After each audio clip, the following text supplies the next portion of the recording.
Hello, gems. Welcome to the VTuber Voices podcast. This is a podcast where we like to talk about what it's like to be a growing VTuber and a thriving content creator. How do we grow our own small businesses and thrive in the VTubing industry? In this episode, we are going to be doing a Q&A. I'm going to be taking questions live over on my Twitch. If you guys haven't followed me over there, I would really appreciate if you could support me. Twitch.tv/Sapphire. You can follow me over there. I'm here live with my chat. If anybody's watching the visual on YouTube, everybody's saying hi. Thank you guys for saying hi to YouTube.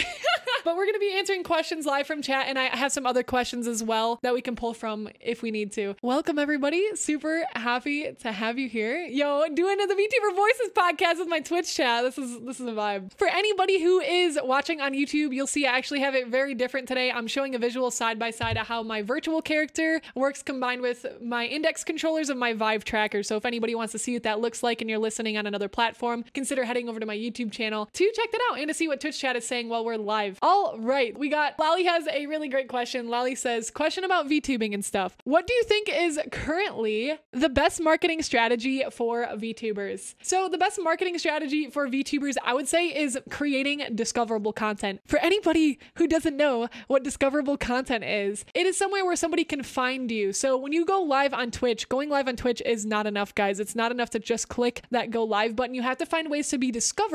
And a few examples of discoverable platforms are Twitter, TikTok, YouTube, and I'm sure there's more, like Reddit is another one, but those are probably the main three: TikTok, YouTube, and Twitter. And my personal favorite is YouTube, and you got to find what works for you. It's going to be different for everybody based on the style that they like, the style of content that they enjoy creating. Now, discoverable content is content that can be searched by people. Twitch hasn't quite figured this out, how to do that on their platform. They don't have a way where you can actually really find anything that's saved. So we have something called hell content. Hero and home content is over on YouTube. So that's usually places where you can find super duper valuable things that are going to be help somebody over a long period of time. They're usually videos that are long and sustainable, things that can help you at any time throughout your journey and whatever the subject matter or niche is for that specific channel. So on Twitch doesn't have stuff like that. Twitch is hell content where you don't really control what happens. It's not clean and cut and edited, but over on YouTube, that is a place that you can do that. Same for TikTok and same for, in a way, you're going to want to get onto discoverable platforms if you want to continue to market yourself as a VTuber. Twitch is not enough.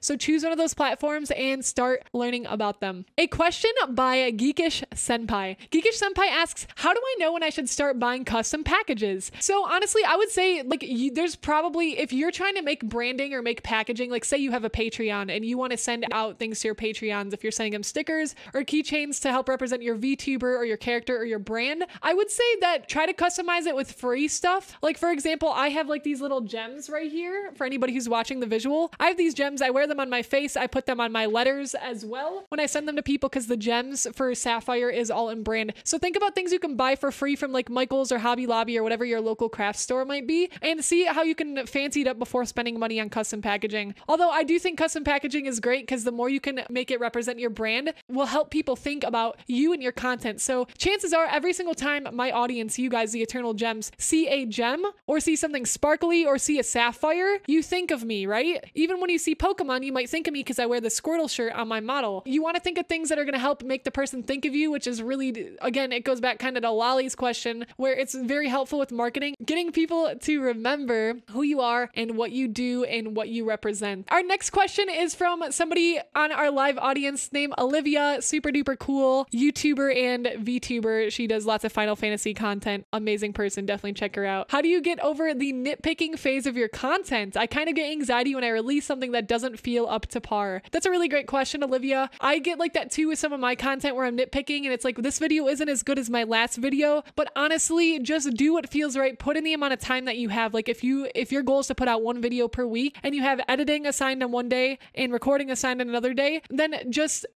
give yourself an amount of time to spend on a video, maybe like 8 hours. Again, it depends on your time frame, and just go for it, edit it, and then post it. I think nitpicking, perfectionism can actually really hold us back as content content creators, because you can always make a video better, especially if you put more time into it. But you have to ask yourself too, what are you putting time into and why are you putting time into it? Like, what is more important to you? To put more time into the editing, to put more time in the value of the content itself? Which one of those things is more valuable to you? And what do you want to be placing your time in? Because again, our time is so valuable as content creators. So with the nitpicking, I would say honestly, it's one of those things that you just got to let go and just post it. If you feel like it's good enough, go for it. Things can always be better. Things can always be perfect. But I think as long as you're improving over posting several videos over several weeks, that you're going to be good. And I've seen like your work and your thumbnails and your videos before, Olivia, and you've been doing great. So you got this. Hopefully that helps answer your question. Next, we have a question from Starry Nights in chat saying, what was the video that made you gain a lot of subbies? That's a really good question. These are important to look at. It's important to look at your analytics once you start growing too, to see where your wins are.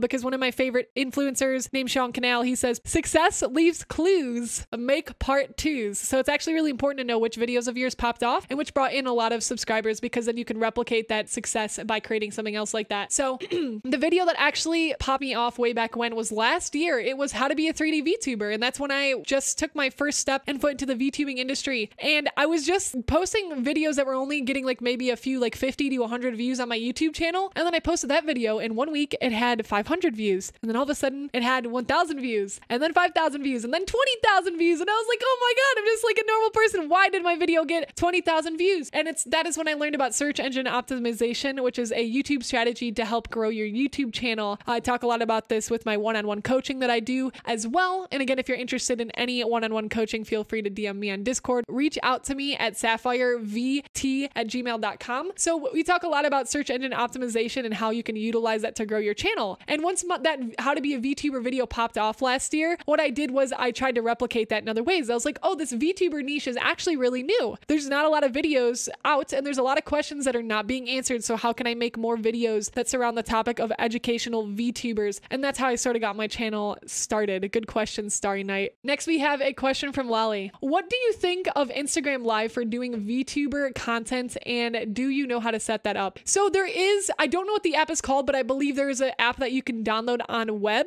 to help set up the whole Instagram Live thing that you'd have to look into it. I don't remember like it off the top of my head, Lolly. I think honestly, try it. You never know where you can see growth from. Every single person is different, and every personality matches up with a specific platform differently. So like I might think that I would be good at TikTok, but maybe TikTok is really not great for like what I offer as a content creator, right? So you really got to do those experiments. Like try YouTube, try Twitch, try TikTok Live, try Instagram Lives, try Facebook Lives too. Facebook, you should definitely try everything, because again, you don't know what's going to work for you. So the biggest thing I could give you guys as a takeaway when you're a content creator is you want to be experimenting. You want to try new things. What's going to work for you? And that's going to be changing throughout your content creation journey as well. Like YouTube might work for a while for you, but then you might have to branch out to something like Twitter or Instagram. So try new things and see what's working for you. Star Guardian Artist asks in chat, how do you decide if your artwork, the artwork you have created, is good enough to put in a portfolio? That is a really good question. And this is a good question too, even for people who are considering being VTuber artists or modeling VTuber models. How do you decide if it's good enough? So there's a lot of people who will just have like old artwork in their portfolio. And if it's not serving your portfolio, you need to take it out. They always say that when you're getting hired at a studio, or so any client is hiring you like for freelancing, whatever the case may be, they're always going to judge you based off of your worst piece of art. So whatever you do, if you have old art in there, take it out. Don't just try to fill up your portfolio because you feel like you need more pieces in there. Only put your best of your best pieces in there. I think that you honestly know deep in your heart like how good that portfolio piece is based on, first of all, maybe what other people have said. You can ask friends or people that you trust or other artists within like the communities that you're a part of, or it's something that you know that I spent a lot of time in this piece and it was actually one of my best pieces. Like for example, I have the piece that I did of Star Guardian Saya, and that turned out super duper well, and I kind of knew in my heart this piece I spent hours on, and I also know it's one of my best pieces. So I think it's kind of a feeling thing. And then you can also ask for feedback from other artists as well, Star Guardian. So we have a question next from Dark Angel Nikki in chat. What's the best way to be able to connect with your Twitch chat as a VTuber? So that's a really great question, asking about engagement. How can you be engaged with your chat? So some cool things I've seen is having chat interactions. Like we've seen some VTubers on Twitch have the head pats where people redeem head pats. So that's a really good one. Answering questions, asking your audience questions. So well beyond asking, how are you? Remembering specific things about specific viewers. So like Nikki, I know that you're working on graphics for your Twitch page. So when you come in, I'm like, yo, Nikki, how's the graphics for your Twitch page going? So that's a really great way to connect with your Twitch chat and to build trust with your audience. So think of ways that you can increase engagement, whether it's asking specific questions, remembering specific things about the people in your Twitch chat, or doing things that they can interact with and be a part of. Like right now, we're doing the podcast and I'm allowing you guys to be a part of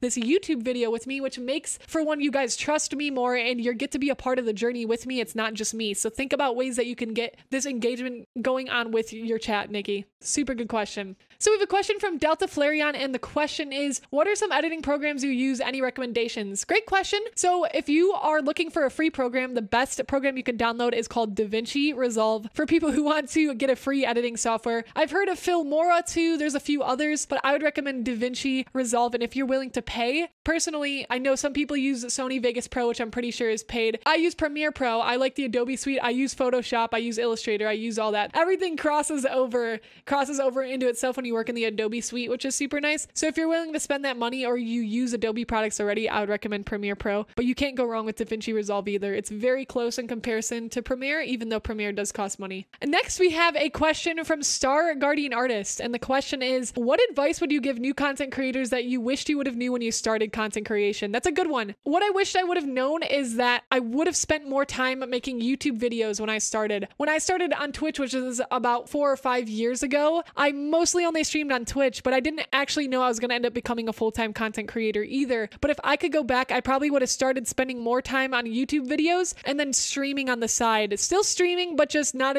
placing as much importance on YouTube on Twitch compared to YouTube, because like I mentioned earlier in this podcast, discoverability and discoverable content is really one of the most important parts for growth. So YouTube is incredible for that. And personally, it's just a platform that I really connect with as a creator. Like I mentioned earlier too, you're not going to connect with every platform. Even if you feel like you need to be on Twitter or TikTok, every single person is going to connect with the platform differently. So also don't like force yourself to do things that you don't want to do just because you feel like you need to do it. But then also be willing to accept that, well, if you're not on TikTok, you're not on Twitter because you don't really like them, that you won't be seeing growth in those areas or potentially as much growth. So that's kind of a sacrifice that we have to look at too when we're looking into content creation. But really good question. Yes, I would have started on YouTube way sooner. Like if I could talk to my past self, I'd be like, Saya, you better start making YouTube videos right now. Next, we have a question from Mel Nazar in Twitch chat. Mel says, any help on having consistent volume for the voice when talking? Over time, a voice may become tired and lower. So this really comes back to knowing yourself. Like what kinds of energies do you have and what kind of energies can you maintain? This comes back to time frame too. Like how long are you streaming for? Can you maintain that energy for 4 hours, 5 hours, or is it maybe only 2 hours? So really that's going to be a personal adventure and a personal choice that you're going to have to make. As far as any help with it, it's really just going to be feeling out yourself and feeling what direction you need to go. That's not really something I can answer specifically for you, but it's still a good one and an important one to talk about. Next, we have a question from Lolly Star in Twitch chat. Lolly says, for normal IRL businesses, usually doing marketing research is always a good idea before starting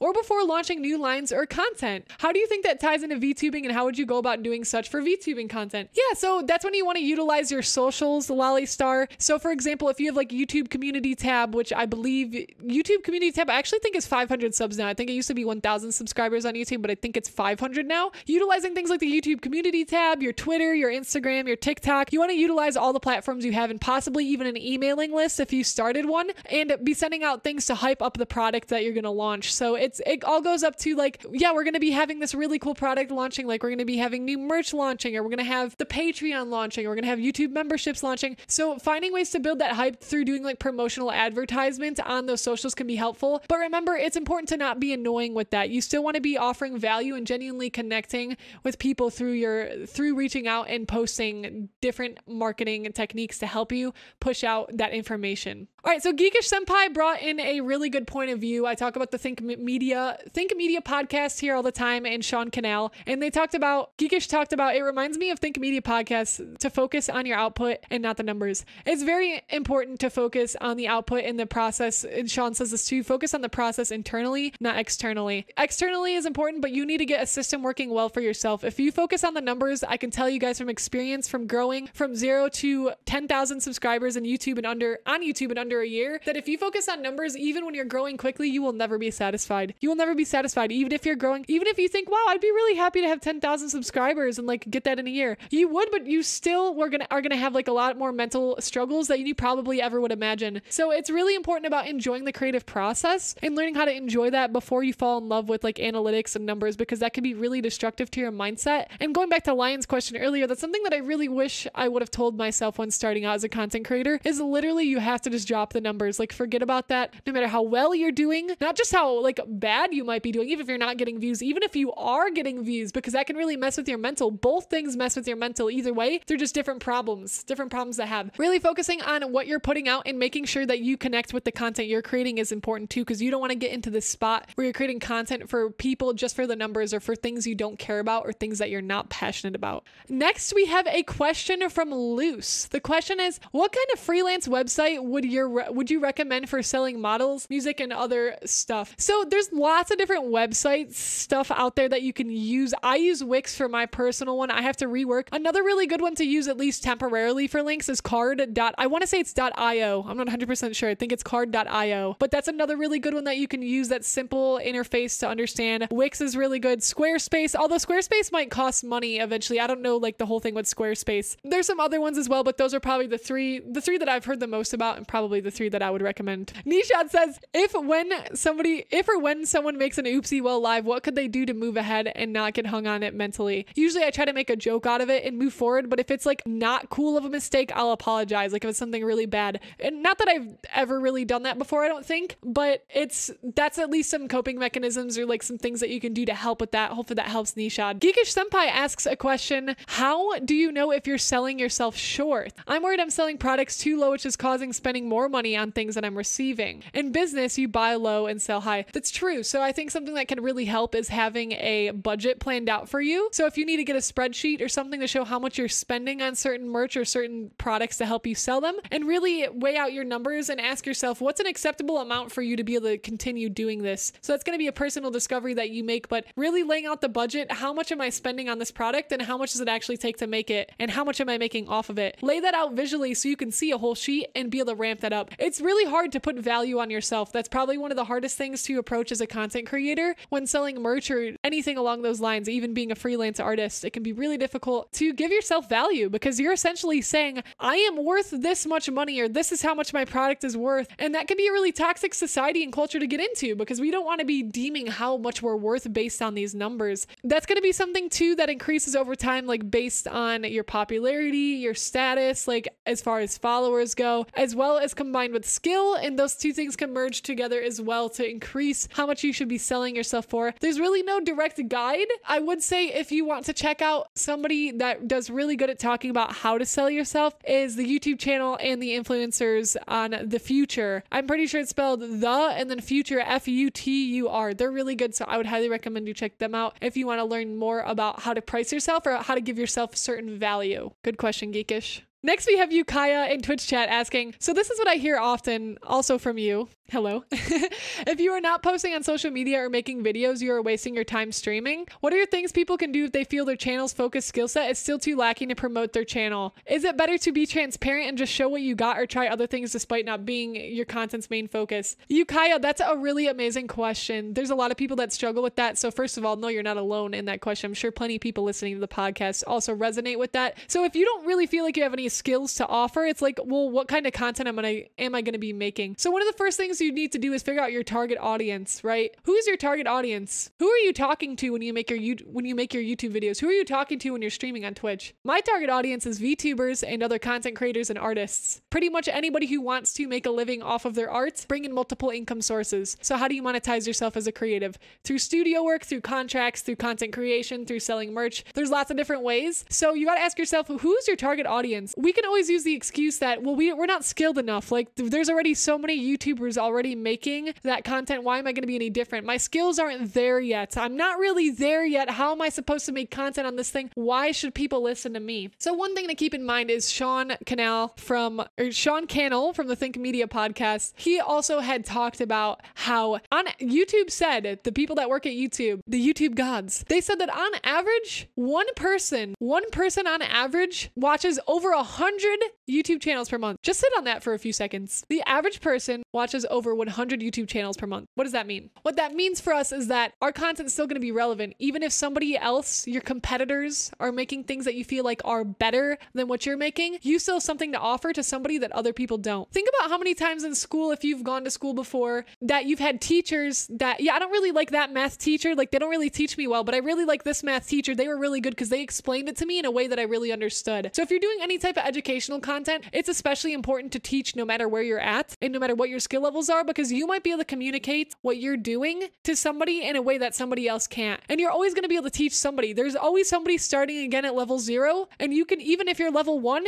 you can still help level 0 level up to level 1, right? Even if you're level 3, you can still help level 0 level up to 1, 2, 3. If you're level 12, you can help level 6 level up to 7. Again, it's really important to realize that we're all growing as creators, and people also really enjoy watching the process. They enjoy watching you go through this journey. How epic is it when you see a YouTube channel where people start here and you watch their editing quality go up, you watch their skills that they're teaching on their YouTube channel go up, you watch them as a person evolve and develop. That's really cool. Humans are fascinated with each other's journeys. That's why we love watching movies and playing video games, because we love the journey. So why not share that journey with other people on your YouTube channel, on TikTok, on Twitter? Share that journey. No matter what you have, you always have something you can offer somebody else. You can add impact in their lives. So really good question, Ukaya. Starry asks, what is the best way to deal with hate? It is very likely that you are going to get hate. And not just as a content creator, but as a human being in general, you're going to get hate. There's always going to be people who disagree with you, whether they actually don't like what you do or whether they just are really jealous. You know, hate can come from a lot of places. It can come from jealousy.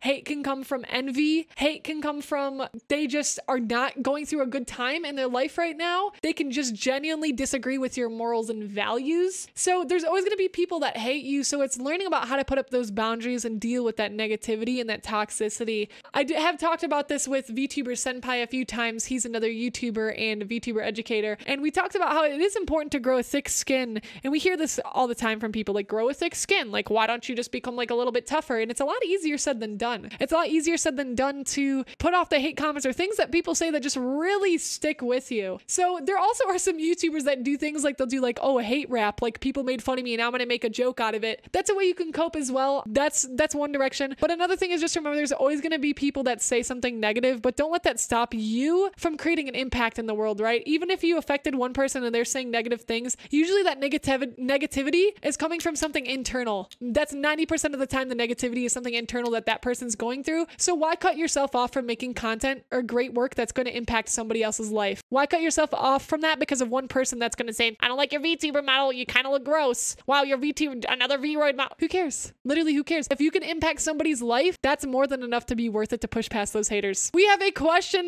next from Monsta-licious. Was the transfer from any content to family friendly a sudden change or gradual over time change? I would say it was an over time change because I think we did like family friendly vibes for a while on my Twitch channel, and then we eventually cut off and took away started the no swearing rule. Family friendly content can be really difficult to transition into, and I can tell you for sure there's times where I've thought about, was this the right choice for my channel? Like, was this the right thing to do? And honestly, you never really know what the right choice was. It's just something that you're gonna have to choose and live with. And again, you can make changes if you want, but you have to be careful when you're changing to family friendly and vice versa, changing from family friendly to something like 18 plus, because you can risk the ability to alienate your audience. So what that means is you can risk making people feel really awkward or out of place if they're used to a specific way you are or a specific way your brand is. So that's something to be considerate of. I think changing something gradually over time is the best thing you can do. You can do a hard cutoff if you need to, like if it's really affecting your mental and it's like, I need to change to family friendly right now because I cannot deal with this anymore. Then honestly do what's best for your mental. But if it's something you can gradually change over time, I'd say gradually change it over time at the expense of not alienating your current audience. So slowly introducing new things like, hey guys, we're going to be more family friendly. Maybe you start by playing family friendly games. Maybe you transition into then saying, okay, I'm not going to be swearing on stream anymore. Now I don't want you guys to be swearing anymore, right? So, and there's different versions of what family friendly is, but whenever you're making any drastic change with your audience, I think it's important to introduce those things slowly again, so you do not run the risk of alienating your audience. Eden Desir, wait, it's not even Eden. I'm literally butchering your name live on the podcast. How dare I? It's Iden! Everybody, it's Iden.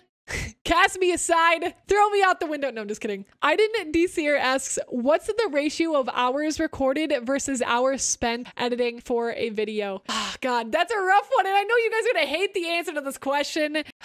Literally, recording does not take that long in my experience, depending on the type of content you're doing. If you're doing something like super vlog style, or you need very specific recording, like in real life, it's probably going to take quite a long time to record. It can take like 3 to 4 hours to record. And again, it depends on the type of content you're doing. But if I'm just recording like a talking video, like I'm just reading a script as my VTuber, honestly, probably takes me like a half an hour or an hour. And then editing literally takes like hours, like 6 hours, 8 hours per video, even sometimes. It depends on the length of the video. I've had like a 4-minute video take literally like 5 to 6 hours worth of editing. It can be really difficult to accept that fact, especially people who are getting into content creation who don't care about editing. And that's when you would think about hiring somebody else if you have the money or you're able to hire someone else. But if you're learning and you're just starting and you don't have that type of money, you have to wear a lot of hats as a content creators. And that's what really separates a lot of content creators that grow versus the ones that don't, is because most people aren't willing to wear a lot of hats. Most people don't want to wear the graphic design hat. They don't want to wear the editing hat. They don't want to wear the people person hat. They don't want to wear the writing emails hat.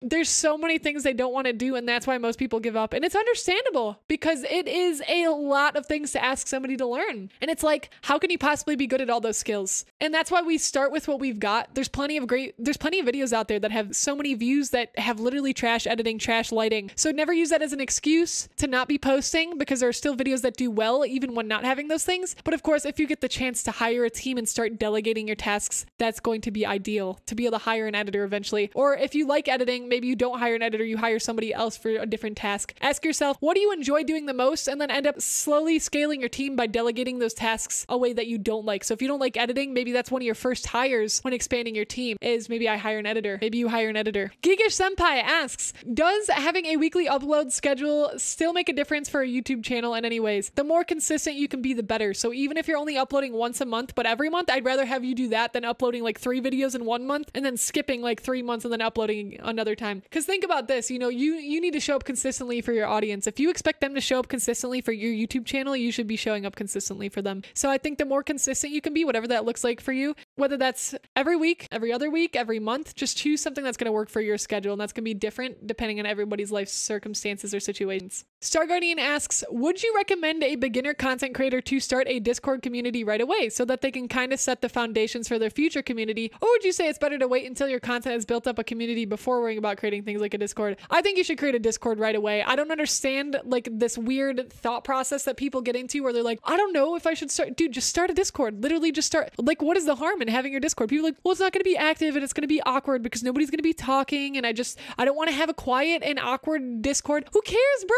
You're going to be utilizing that Discord and growing over time, and you're going to be working on being active. You're going to be working on that being a place you can connect with your audience offline, and you're going to do your best. So forget what people say. I say start a Discord as soon as you possibly can. I don't think that's something that needs to wait. Lifehack says someone recommended that you should edit your own content a few years ago to learn your style and what you want. Thoughts? Personally, I could see why people might say just don't delegate it. But personally, I would say yes, learn yourself first, because it's kind of this concept of like, if you learn how to do everything yourself, it's going to be easier when you hire a team later, because then you know how to communicate with your editor, right? You know how difficult it is to manage a team when you don't know how the skill even works or like what terminology you should be using to help communicate with them. So I think the more you can learn about the whole process, the easier it's going to be when you delegate and scale your team later, because now you know the terminology. Now you know how to tell your editor what to fix and how to fix it. But if you don't know how to edit, how are you going to make that communication clear with your editor? Same thing for all those other areas. So I think learning to edit first is honestly an extremely valuable skill. Geekish Senpai asks, what's your opinion or suggestions on quantity for quality and for who? I think when you're starting out, to focus on quantity, because you want to get a consistent routine going, and then you can focus on quality. So I think start off focusing on quantity, and then quality could be something that is developed slowly over time. Yukaya says, if you're new to editing, is it better to start with shorter streams, 1 hour, compared to longer streams, 3+ hours, given that a person has a full-time job? I would honestly say the more time you can spend spend on discoverable platforms, the better. The less time you can spend on Twitch and being live, especially when you're starting, is against,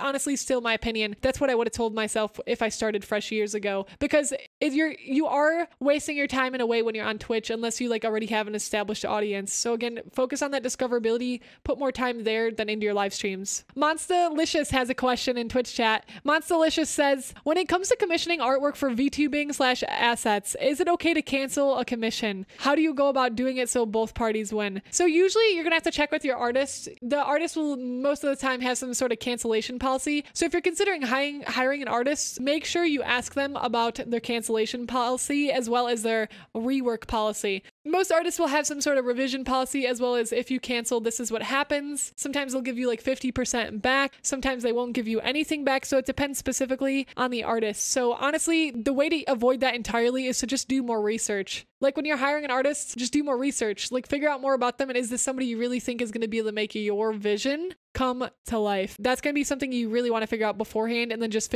make that communication clear and figure out what their policies are. Lifehack says, I don't know, I always tell people to start a Discord as soon as they know that the value their Discord is providing. Avoid ghost towns, the Fire King mentioned. Yeah, that's a good one too. I understand that, but I think too many people like just put too much thought into it. Like I really just think you should start your Discord. Like there is lots of stuff, but people usually get trapped in like perfectionism mentality. Then they're like, oh, but like I need to make sure everything's perfect before I start. That's one of the worst things you can do to yourself. And I learned a lot about this through one of my favorite books, which is called The 15 Laws of Growth. It's a book I highly recommend, and it talks about the different things that people use to avoid responsibility and to avoid taking action on things that they care about. It talks about that being one of them, where you should just start. Like stop trying to like, I get your point, life hack, but I feel like most of the people that ask that question just have a mentality, like have a blockage, and I'm trying to fix that mindset. Geekish Senpai asks, Sapphire, how do you experiment on what social media is your audience is mostly at? So I can focus on one or two, not just 5 different social media that can be overwhelming without paid scheduling apps. So I'd choose 2 platforms. Well, 3 is honestly the general rule of thumb, but if you need to like work on consistency, I'd say choose 3.